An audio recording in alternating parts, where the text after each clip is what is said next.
Assalamualaikum warahmatullahi wabarakatuh. Perkenalkan, saya Stevi Kristiawati, calon guru penggerak angkatan 7. Dalam video kali ini, saya akan memaparkan demonstrasi kontekstual pemikiran Ki Hajar Dewantara. Tonton sampai habis ya. Pendidikan menurut Ki Hajar Dewantara adalah menuntun segala kodrat yang ada pada anak-anak agar mereka dapat mencapai kebahagiaan yang setinggi-tingginya baik sebagai manusia maupun anggota masyarakat. Anak-anak memerlukan arahan yang dapat mengubah pola pikir mereka agar menjadi kreatif dan mampu berpikir kritis. Oleh karena itu, kita sebagai guru wajib untuk mendorong peserta didik agar bisa memiliki keterampilan tersebut dan mengembangkan potensi yang ada pada diri mereka sehingga dapat berkembang dengan baik.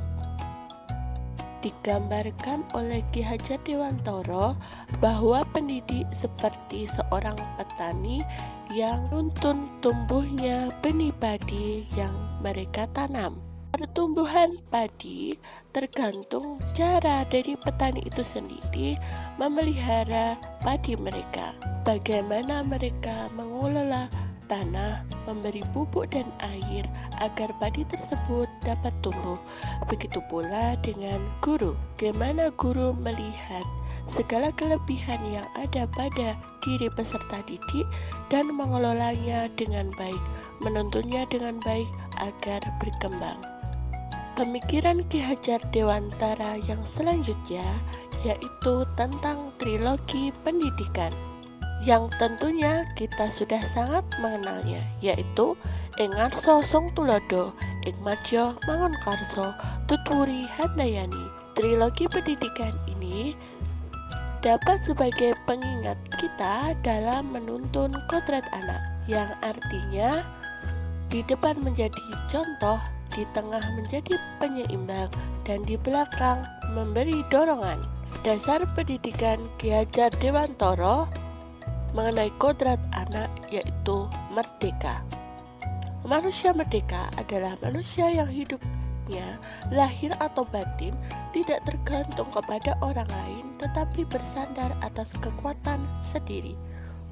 Bagaimana pendidikan itu dapat mendorong peserta didik menjadi manusia yang merdeka. Kodrat anak yang kedua yaitu bermain. Main adalah salah satu kodrat anak, di mana pikiran, perasaan, kemauan, tenaga sudah ada pada diri anak. Pada pembelajaran taman siswa, permainan anak dapat dijadikan pembelajaran di sekolah. Anak bermain sambil belajar budi pekerti, misalnya melalui permainan congklak. Permainan ini dikembangkan taman siswa untuk melatih pikiran, perasaan, dan kemauan.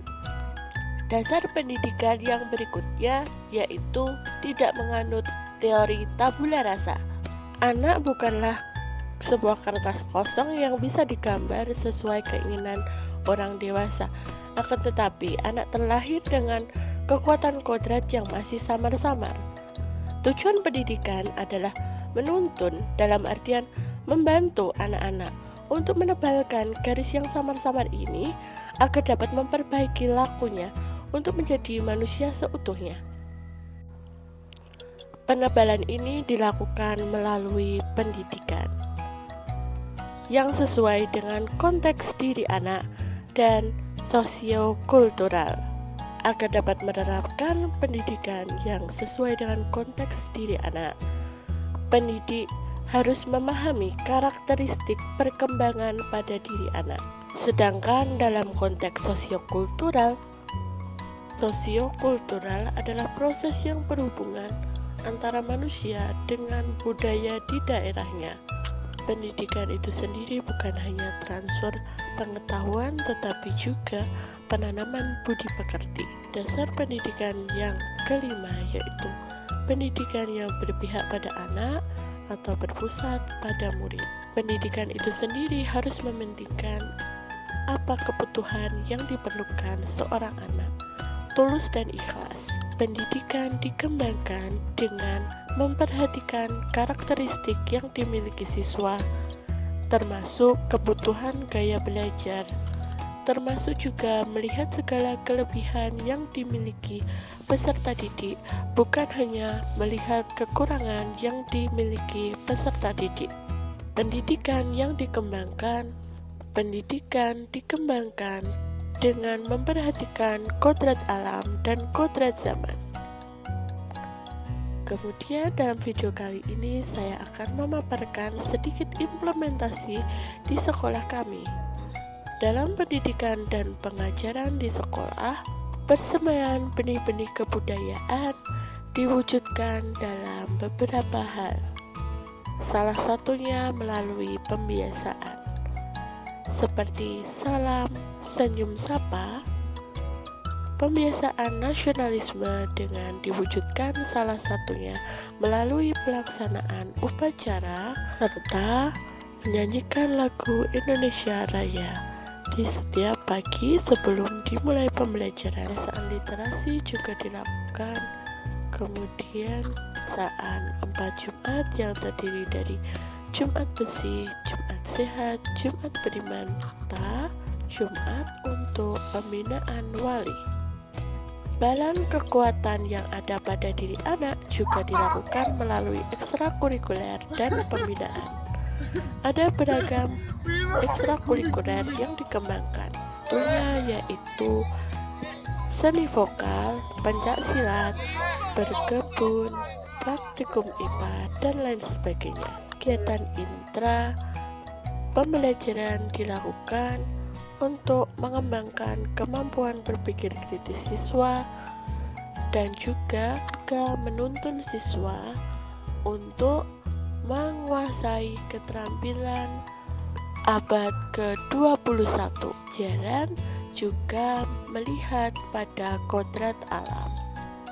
Di sini sumber belajar, salah satunya yaitu dengan memanfaatkan lingkungan sekitar sebagai sumber belajar dan mengintegrasikan penggunaan teknologi. Dalam mengimplementasikan pemikiran Ki Hajar Dewantara, tentunya terdapat beberapa tantangan. Yang pertama, terbatasnya pemahaman mengenai pendidikan menurut pemikiran Ki Hajar Dewantara. Yang kedua, tantangan penerapan metode, media, dan strategi pembelajaran yang berpusat pada peserta didik itu sendiri. Tantangan ini dapat berupa penguasaan metode, ketersediaan sarana prasarana, bahkan termasuk kesiapan guru menggunakan metode, media, atau strategi dalam pembelajaran di dalam kelas. Yang ketiga, motivasi peserta didik yang masih rendah. Dengan pemulihan pembelajaran pasca pandemi, motivasi peserta didik di sekolah kami. 3. Motivasi peserta didik yang masih rendah pasca pembelajaran di masa pandemi. Yang terakhir, diperlukan kerjasama dari guru dan masyarakat dalam pendidikan. Berikut analisis alternatif solusi yang dapat dikembangkan.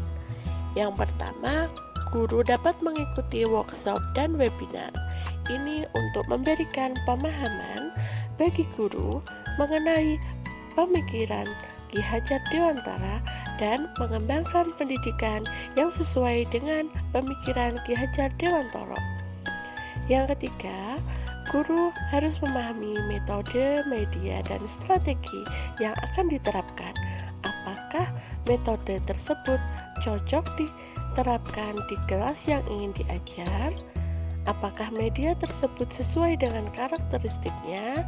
Bagaimana cara menerapkan strategi yang akan digunakan?